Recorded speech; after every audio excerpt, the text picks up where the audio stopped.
Hey guys, Prowl 1701 here. Today we're going to be reviewing Downtime, which I believe is by, was it Real Time? Is that what that's called?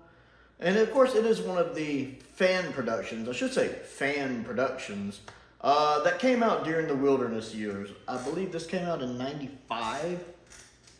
The reason I say fan production in quotes is it doesn't really feel like what we think of as a fan production. It feels like an episode of Doctor Who that the Doctor just doesn't happen to be there.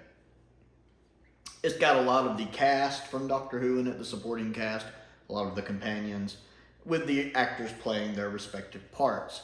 Because back then, writers got credit for characters they created. So, all they had to do was go to the person who created the Brigadier and pay him to use the Brigadier. Same thing for like Sarah Jane Smith and stuff. Which is really neat. So we have Nicholas Courtney back as the Brigadier, which is always a treat for me. I love Nicholas Courtney as the Brigadier, and it's nice to kind of get another adventure in him, especially when he's one of the highlights of the story for me. Nick is just playing the role so well. He slips back into it as this older version of the Brigadier. He was one of my favorite parts of the story. Nick was just putting in such a good performance. It's great to see Elizabeth Sladen back. Sarah Jane's my favorite companion, so it's good to see her here. We have Deborah Watling back as Victoria, which she doesn't come across as the most intelligent character, since she does kind of get hoodwinked here. But I've never thought of, honestly, as Victoria as the most intelligent character anyway. She kind of panicked and screamed a lot. Deborah's a great actress in the role. I just never thought there was a lot of meat and potatoes to Victoria. She seemed like a very two-dimensional character.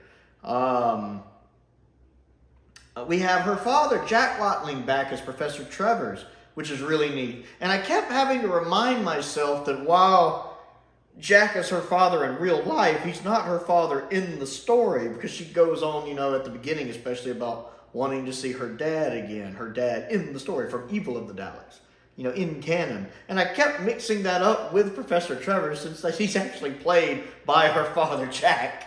And it was nice to see Jack come back to play that, and him actually look about the age Professor Trevor would have been in Web of Fear.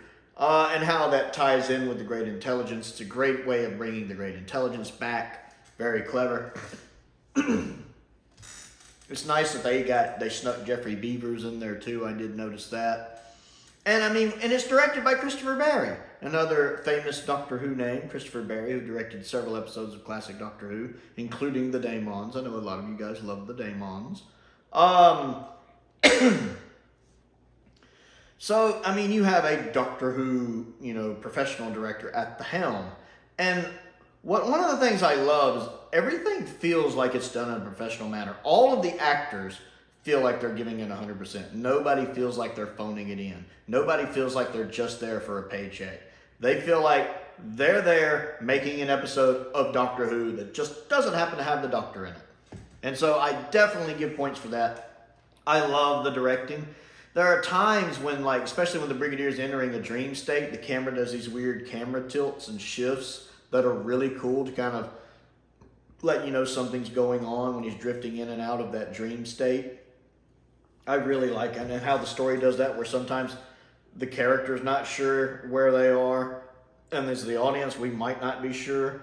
But again, the camera gives little tricks and stuff to kind of give you an idea of what's going on.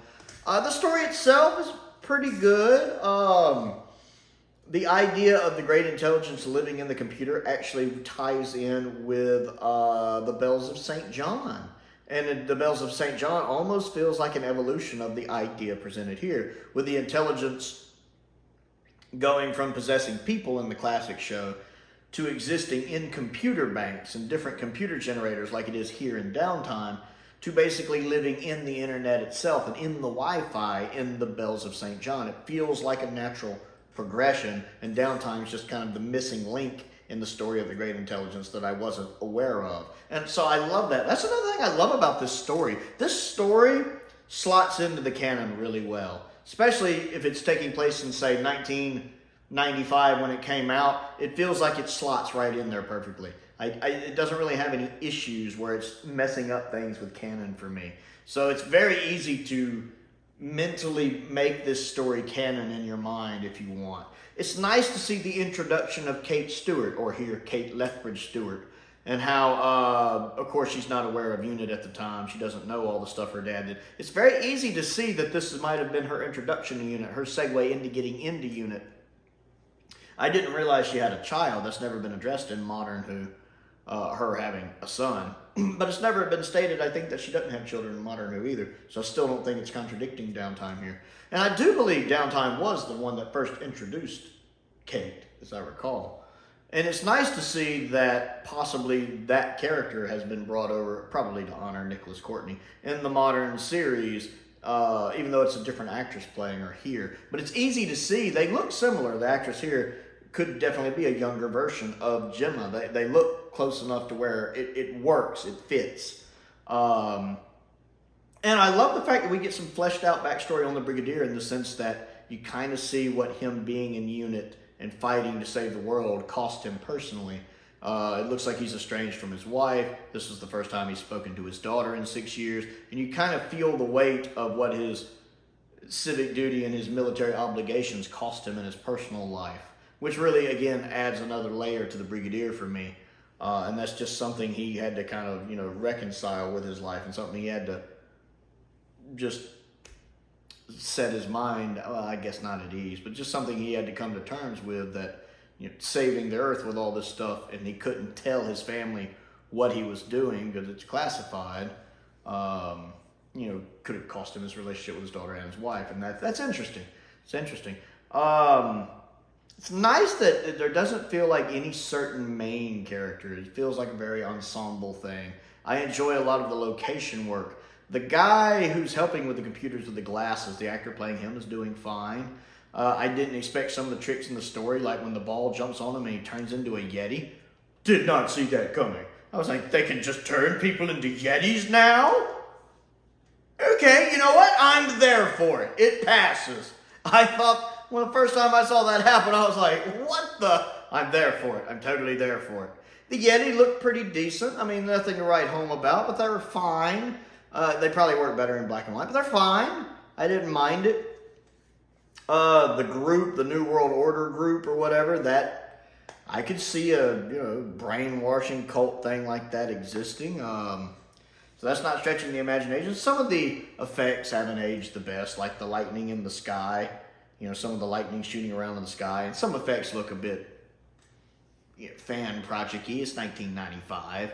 But if you can overlook those little things, it's neat. You do get a lot of callbacks to Abominable Snowmen and Web of Fear, of course, with the balls that control the Yeti, the balls stacked up as a pyramid, the Yeti statue that the Brigadier just happened to have lost somewhere, which seems odd.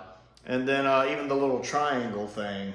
So it's nice to see how this does feel almost like a third Yeti story from Classic Who. Again, it's just the Doctor just doesn't happen to be there at the time, so his old friends have to solve everything.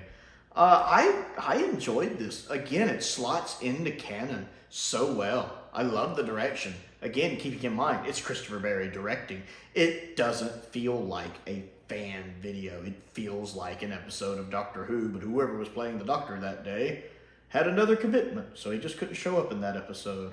It's good to see everybody back. Again, I love the fact everybody's putting so much into it. It's like they're all taking it seriously, and they're not there just for the check. I really like that. I enjoy the story. I like the actress playing Kate in this.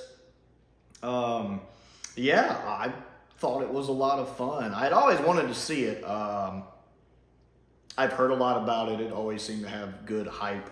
And plus, I've just been wanting to see more stuff from the Wilderness years. I did get to see Return to Devil's End recently. I reviewed that recently with John and everybody going back to where they filmed the Daemons, and I really enjoyed that. And so to get to watch this, I really enjoyed this. And I think the one I want to see, whatever it is next, is The Death Comes to Time. I think I'll be watching this. I'm not quite sure what that is, but I think I'll be experiencing it soon. So I'm looking forward to that. So Downtime. Have you seen it? What do you think of it? Comment down below and let me know. Oh, another thing before I go. This needs to be on a Wilderness Years box set. I don't know if they can do that. the Wilderness Years box set really does need to focus on things that focused on Doctor Who in that time. And this is basically Doctor Who without the Doctor. I don't know how much money they'd have to pay to get it. I know Ian Levine helped produce it, and I know the BBC's not on the best terms with him these days because he doesn't like some of the directions the show has gone.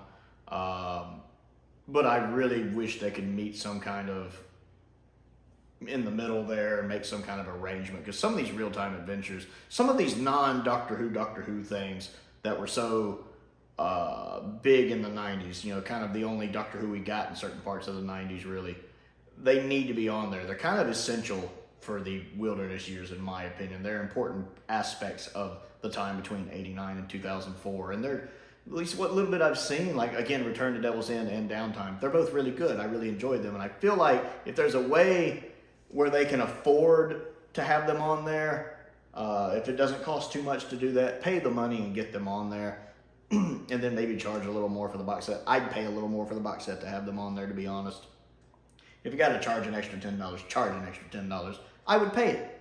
But that's my thoughts. I really feel like if they can get these on the collection box sets, I'd really like to have them on the collection box sets because they're essential for that missing era of Doctor Who, in my opinion.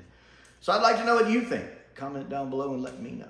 Don't forget to click the like button and the subscribe button. That helps me out. And my goal for 2023 is to reach 1,000 subscribers. We're well on our way to that. Over 930 now and climbing. I appreciate each and every one of you. I also have a Patreon if you would like to support me that way. That does help me keep the bills paid, especially lately. And my entry-level tier is only $2 a month if you like my content and think I'm worth it. Other things to do, I have a P.O. box if there's anything you would like to send me to look at and review.